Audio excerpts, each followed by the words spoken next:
qui est particulier à Jerba, c'est qu'il n'y a pas un site qui est inscrit, ce sont 31 éléments qui constituent un bien répartis sur toute l'île avec 7 zones, 21 mosquées, une synagogue, une église, une zone côtière qui est très importante et 2 villes qui sont, ou plutôt un village et une ville qui sont Hamsouk et El Harazghira.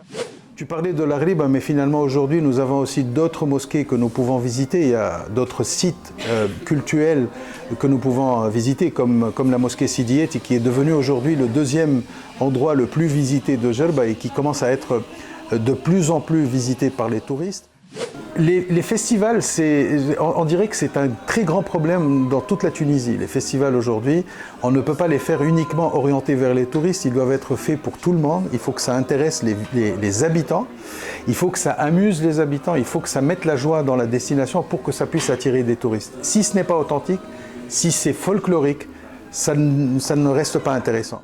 Le manque de data que nous avons aujourd'hui en Tunisie nous rend la tâche très difficile.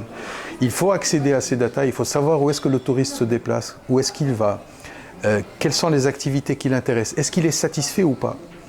Et finalement, pour réduire ce tourisme de masse, pour réduire la problématique du tourisme de masse, il faut aller augmenter le revenu par touriste et non pas augmenter le nombre de touristes par ce petit revenu. Donc il faut un changement de mindset. Les gens veulent parler ensemble, ils veulent réfléchir ensemble et ils voient que c'est possible à travers des structures comme les nôtres. Ils voient que c'est possible aussi de créer des groupes de réflexion autour de certaines activités. Et je vois qu'il ne faut pas perdre espoir que ça peut changer.